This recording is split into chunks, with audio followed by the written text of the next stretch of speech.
Hi everyone. My name is Arkady Boris, and in 2017, alongside my dad, I launched a Kickstarter campaign for a bike mirror he invented. An innocent-looking piece of plastic that caused a lot of harm. This is a story that you never hear. The Kickstarter scam. They stop posting updates, answering comments. Basically, they disappear. Or if they sometimes post an update, they are sometimes fishy, weird. You don't understand what's going behind the scenes. And I thought this was a really important story to share. Also, this is a story of ignorance, mediocrity, and how a lack of vision of preparation can cause a lot of harm to a lot of people. This video has two purposes. One is to explain to our Kickstarter and Indiegogo backers what happened, not in the last couple of months, the last year, since the beginning of this campaign. And number two is to help understand backers, and especially new creators, what's the reality of Kickstarter. Maybe this lesson will help them understand if it's a good idea to back a Kickstarter campaign or even launch one. And I don't think it is, but here's my story.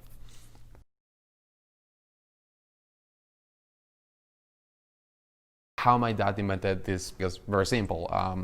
He's an architect and software developer and also a cyclist since he was in college. And when he was around 30 years old, he started using the bike very seriously in the city. But he realized it was dangerous, you have all the cars around you, buses, etc. So he said, well, maybe I'll try to use a bike mirror. I can see behind me and maybe I can feel safer on the street. So he tried all the mirrors available and nothing worked. All the bike mirrors he bought, they were useless, they vibrated a lot, they were ugly, and he couldn't figure out if to use them in the helmet or in the glasses. So he decided, hey, I'm going to make a bike mirror, and he made it with a Lego set that my brother and I had.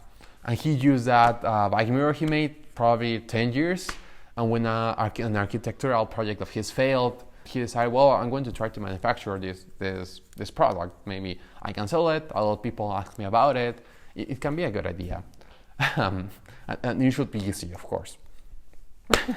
It wasn't. He worked on a ton of prototypes, day and night. And around that time, I decided to join in. I was 16 years old. This is 2015.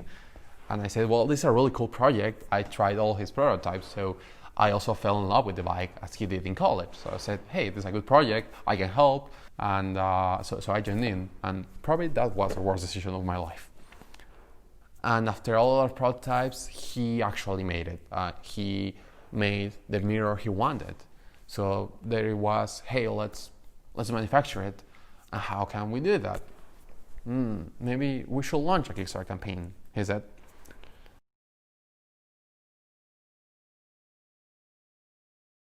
There were a lot of red flags before launching our campaign. For example, we made a road trip from Mexico to Indianapolis to see the first rearview mirror invented. It was a great trip and we got a really cool footage, but there was no need to make that trip. We didn't need it. It wouldn't help our campaign. We should have been focused on manufacturing. With the footage we got from that trip, we decided to make an 8-minute video explaining the story of Ray Harun, the inventor of the first rearview mirror, and also our philosophy, the philosophy behind Zichen, and why everyone on this tiny blue planet should use it. It was a waste of time and money. We spent 2 months making that video and invested a lot on it. And it wasn't necessary. Again, we should have been focused on manufacturing. No one ever saw this video. Up to this day, that video has never seen the light. So we never focus on what mattered. On another example, we found a crowdfunding agency called Funded Today. They help you with the marketing of your Kickstarter campaign. And so we said, let's talk with them and maybe they can help us. And if they can help us, the campaign will have success. And we got in contact with them. And instead of making a Skype call with them, in that moment, Zoom wasn't a thing. But instead of making that call, we went on another road trip from Mexico to Utah to talk with them. It wasn't necessary. Yeah, we shot some footage on location for the Kickstarter video, but it was a waste of money. We didn't focus on what mattered, the manufacturing. That's the only thing. If you don't have a product, the marketing, your philosophy, whatever, that's nothing. There were a lot of red flags for us. We should have never launched this campaign. We wasted our money, family money, investors' money. But at the moment, we were making the right thing. That was our mindset. We had a great product, so this is all worth it. But after all that, somehow we managed to launch the Kickstarter campaign. We were sleeping in our office, working day and night, making the video, photos, ads. It was that was probably one of the best periods of my life, work-wise. And in 2017, we launched that campaign. And to our surprise, it was a success, and a really big one. We got $68,000 from 1,700 backers. And we could have never imagined that it was going to be actually that successful. Journalists and bloggers were writing about our product, and they seemed, hey, this is a nice idea. The backers were excited, really good comments. At that moment in time, we said, yeah, this is amazing. And that was a great feeling to have. In one way or another, we felt like our lifetimes were over. Now this is a success, we'll manufacture it and sell it, and we'll be rich. That was the mindset.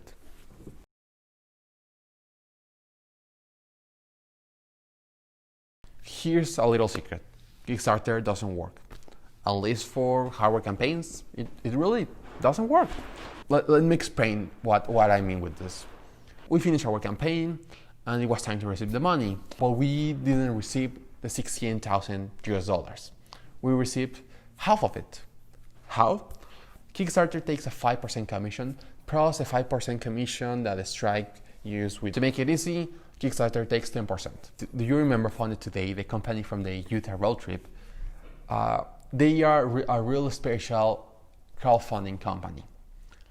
They make Facebook advertising, also Google advertising ads, so people go into your Kickstarter page and they hopefully will back your product.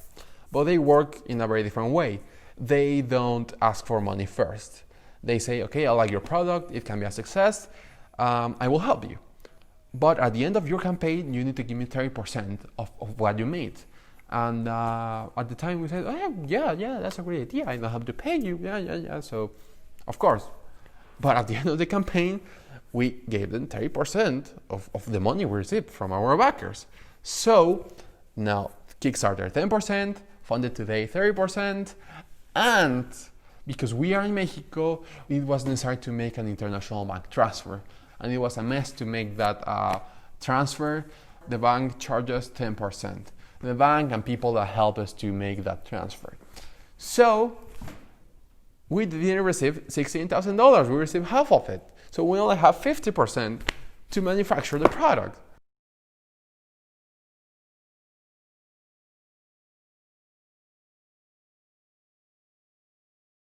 And anyone responsible will have said, okay, this is the end. This doesn't make sense. I have half the money to produce this product. Maybe I should stop all this, or don't use this money at all. Really make a plan. Don't go along with things because this doesn't work. At this moment in time, in economical terms, this doesn't make sense. But we didn't think that at all. We were responsible, ignorant, and we really wanted to make this a reality. We really believe in this product, and we say, no matter how, we're going to make sure that all of our backers get it in their hands, no matter what. So what was the responsible thing we did? We made another crowdfunding campaign. We launched an Indiegogo in-demand campaign.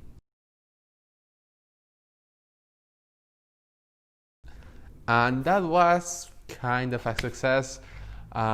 We were able to receive about $1,000 at its best month, $2,000, but we never got enough money to actually manufacture this product.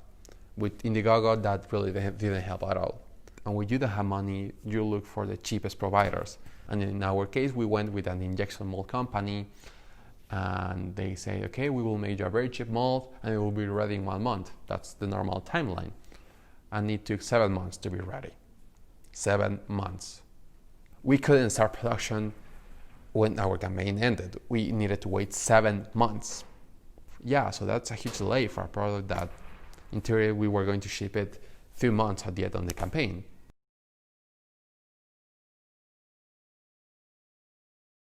At that time, we were communicating with our backers, telling them, oh, what happened, the delays of the mold. And we never say to them, hey, we don't have money. But besides that, we explained all the tests the injection mold company was making, and also tests for other pieces we had. We tried to produce other pieces on our own, and we were updating our backers, and they were really happy, really grateful with the communication. But probably after 5 months, the scam comments started, and it makes sense. This is a very simple product. You said to us on your Kickstarter page that you know how to do it. So why this delay? This really doesn't make sense. A mold shouldn't take this long. So what's going on? This is really fishy. That perspective made total sense. And it didn't help that we actually went from time to time on radio silence, because we were like, we don't know what to say.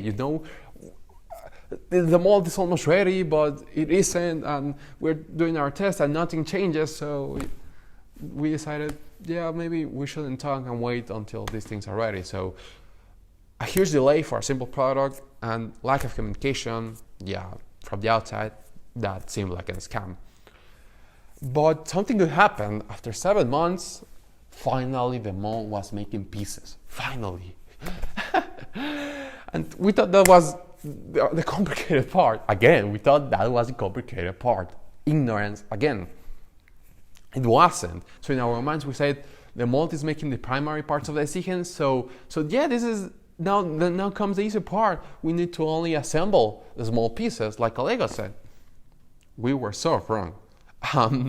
We started to manufacture ourselves with our bare hands. Nothing seemed to work out. We couldn't make 2 pieces that were exactly the same. It was impossible with our hands. And then we realized, you need machines to make products. I can't explain what happened in our minds, why we didn't study this, why we didn't give a lot of thought. We just went along. It was easy for us. But somehow, maybe a miracle, I don't know, we were able to make 100 good pieces, decent pieces. And my mom helped us, and my brother helped us also. And we made those pieces, and we asked money to our family. Hey, can you help us to ship those pieces? And they say, yeah, okay. And we went on another trip to the United States. We shipped those pieces. We actually delivered one in person. And our reputation was kind of saved. We were, we are shipping, we are real. And at that time we said, we need to figure out what we need to do. And we started to look for investment and bank loans. Our efforts with investors were a huge failure. Some said, yes, I like your product, but we never heard back from them. A couple of engineers, they said, I really love your product. It's amazing. I'm in. I will invest. And we waited for them about 2 to 3 months, and they never answered back. So it was a huge wait, because we can make this without money. And in the meantime, we were able to make another 50 pieces. And my brother and my dad made another trip to the US, and they shipped those pieces. We made it seem like it was way more, but they were only 50. And something good happened after that. A bank gave us a loan.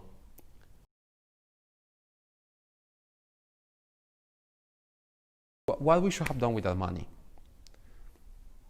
We probably should have refunded to the backers. But of course, we didn't refund to anyone. We were still very ignorant. We still believed that we could ship this. So we decided to make a production line with machines, with custom machines that will help us, semi-automatic machines that will help us with all the processes, cut certain small pieces, so not fully automated, but the part that our hands were really bad, now that was going to be made by the machine. One time I was in the car with my dad. I was really tired of the project, and I only wanted to quit and say, let's stop all of this. This isn't worth it. Let's try to refund, or even if we don't refund, cancel this and let the backers know. Because at that time, of course, we went in radio silent mode, and everybody thought we were a scam. After the 50 pieces we shipped, we stopped our communications, and everyone thought we were a scam. So I was like, I don't want to do this anymore. But he said to me, just give me 1 month. Help me 1 month with the machines. They will be ready, and after that, production will be so easy. Everything will start to flow. And I said, probably it will not be a month, a little bit more than that, but it's not that much. And this is the part I like to call production hell. So we started to make these custom semi-automatic machines. And they were so complex. They're hard to believe. Like they are so complex, they don't make sense. You know, my dad said, "Hey, I'm an architect. I don't know what happened in his mind." He said, "I can do this," and they were as imprecise as using our own hands. Just they were faster, but that didn't work to make a real production line. We started to hire engineers, but the bank loan wasn't enough. So we said, maybe we can hire students. So we can hire mechatronic students, and they are really good guys, but they were as inexperienced as us. You know, they are students, so they don't have all the knowledge needed to make these machines. So we have now these students making these machines that don't work, but some of them start to making pieces. So in our minds we say, hey, here we are on the other side. So let's hire operators for the machine. And we start to hire 1, 2, 3, 4. We have 8 people in a tiny house, because at that time we were working in a really tiny house. We were working at a tiny house. And so we have these engineers making the machines, the operators. Then my dad found something really, really good. He found CNC machines.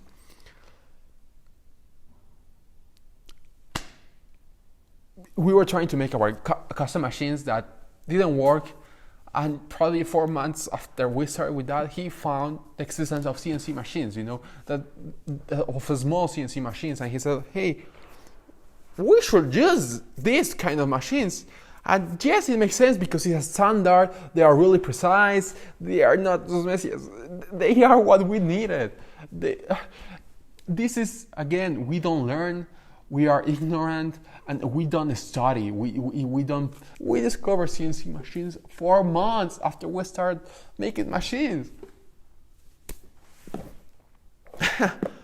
And so he started making his CNC machine, and he didn't have the experience really. While he was making his CNC machine, I was working with the operators, making sure everything in the assembly line was working, because at that moment, yes, we had some machines we made and they were making pieces, but they were making pieces. Time just went by. We celebrated birthdays in that house. Friendship started and ended in that place. And I was working from 9 a.m. to 11 p.m., something like that. And the last 2 weeks of work in the house, I was sleeping in there. But then, and this shouldn't come as a surprise, we burned out the money. The CNC that my dad was working on was almost ready, but hey, we didn't have money. So we had to fire the engineers, the operators, and at that time we were in shock, really.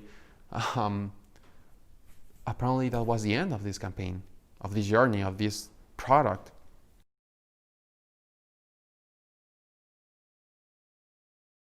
And we're talking right now, this is 2019. We started production hell on 2018 of September, August of 2018, and we ended the phase on April 2019. After that, we were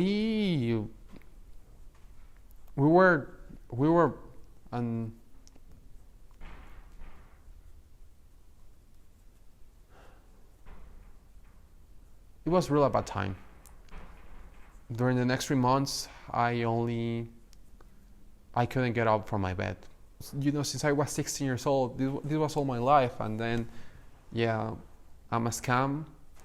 Everyone, if you Google my name and you find the Kickstarter campaign, you will see that people call me a scam. And yeah, probably I am a scam. And I don't know, it was such a horrible feeling. But I want to be clear. I deserved it. We deserved that. Those comments were totally deserved, and they still are, because we failed to deliver on our promise, and failed because of our ignorance, of our stupidity, of our mediocrity, of our lack of vision.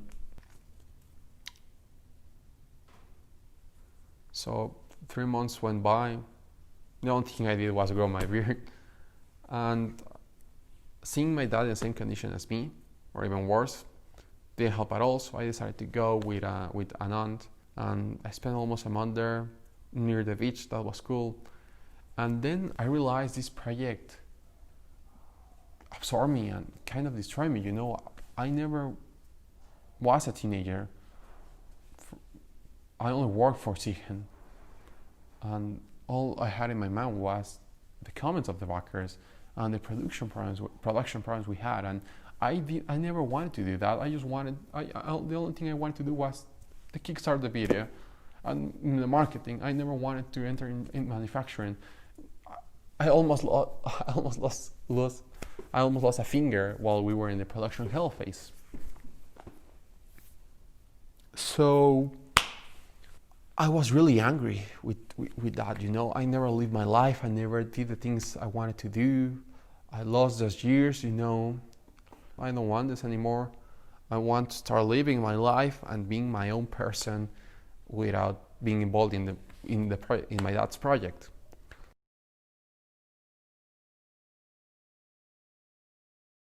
I wasn't going to work in Siegen again. That was the end for me. He was a little bit better when I came back, and he actually started working on his own on the machines on his CNC, and I started to make it my life. I work as a delivery boy, and that was a great time. I was riding my bike all day long, and they were paying me for that, so I was so happy. The problem is that I was using my Siegen all the time. That's weird, because I hated the product and I hated this project, but I couldn't ride my bike without it. And then maybe should say something good about the product. I don't know. It's a really good product. It's really good. And still today I can ride my bike without it. I hate it, but I can't. And also I was lucky enough to get some works to make videos. That's what I like to do. And now I was working something that I really liked as well. Things even got better, because in December 2019 I found this may sound cheesy, but this is real, the love of my life. Or maybe she found me, I don't know. We found each other, and yes, she became my girlfriend, and I was in a good place, after all these years of trouble after trouble after trouble after trouble after trouble. But even with all that, even with my girlfriend and this work and the plans for the future, Siegen was still on my mind, and the backers were still there. You guys were still there. And something happened in my life that really changed me, and I'm not saying this to make you feel better for me. I want to be really clear about it. I've made a lot of bad decisions and questionable decisions during all this process. This is just an explanation, but I know all the bad that I've done to all the backers, to all of you. So I'm saying this to let you know what happened, what changed my mind, But in February of 2020, my mom passed away. I won't get into any detail, but that really changed me. That affected me profoundly. I needed to change. So I talked with my dad and said, hey, I am back, not forever, but at least let's finish the pieces we have. Because in the production hell phase, we were able to make a lot of pieces, really. So let's try to ship them. And he said, okay, let's do it. And we asked my grandparents to help us economically to make those shipments. And they said, okay, we will do it. I went back to that tiny house, and actually finish some pieces and ship them. In 2 months we shipped over 500 chickens, and that was an amazing sensation. And backers loved them. I'm exaggerating here. They like them. We received good reviews, some bad reviews, but the majority they were good. They liked the product. And after all this radio silence, after a lack of communication, lack of professionality, after all our failures, the backers were still happy and grateful with us that we came back, that we answered to them, and we shipped those pieces. Those were really good months. After those shipments, the owner of that house, the tiny house, asked us to leave, so we needed to find a new warehouse, and we found this warehouse that I'm in, and it took us 1 month to make that transition from the house to the warehouse. And then my dad, we were walking, and this was going to be a very different video because we were going to ship the last 800 pieces we had from the production hell phase, and at least to give one chicken to every US backer. And you know, we have pieces here that are almost, these pieces are done, but we need the adapter for the helmet that this machine makes. But my dad, again, I don't want you to forgive him. He's also done really bad stuff, and this is not, I'm just making the explanation. He's been having a lot of mental health issues for my mom and also for this project, and so he can continue right now with this project. And I don't know how to continue without him. I don't know how to.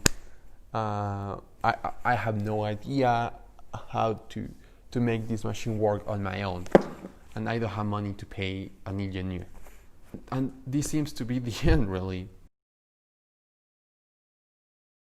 I want to apologize with all the backers, the Kickstarter and the Indiegogo backers. It's really hard to me, even on this camera, to talk to you directly. I'm so sorry for all this failure, guys. This is a debt that I will have all my life. And, you know, I hope that a miracle happens, I don't know, and somehow I can finish these pieces and always try to ship them and to give it one piece to all of you. But I don't think that will ever happen. I will try to refund to all of you. This is something very personal for me, and I will try to make my best. And I think about you every single day. You put your money in us, in our dream, and we failed you. And I will try, and I will pay you back because you deserve it. Thank you from the bottom of my heart to all the backers that have been commenting all this time. You know, Jay Crook, Miro, Mike Heck, Cyborgman Libre, all of you guys. Thank you so much. Yeah, and even if there are good and bad comments, thank you so much for being involved with this. Thank you. Believe me, thank you. And I want to find something that's not so anticlimactic to end this video. To all the backers that receive their Siegen, you have in your hands, if you have your Siegen, what I think is my life. Because I like it or not, the person I am today is thanks to Siegen. I don't like it, but that's reality. And all these years and all these efforts and are in this tiny piece of plastic. All my life is in this thing. And if you have it, I only hope that it can be useful to you, that it can actually help you to be safe on the street. It feels great. It feels really good to know that some of you have this piece, have a piece of us. So I hope you can enjoy it and make use of it.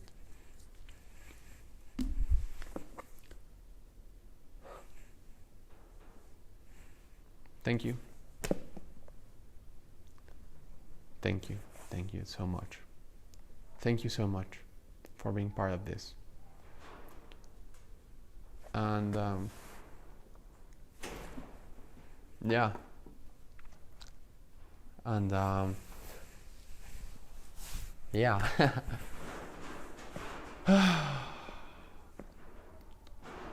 I guess this is the reality of a Kickstarter campaign.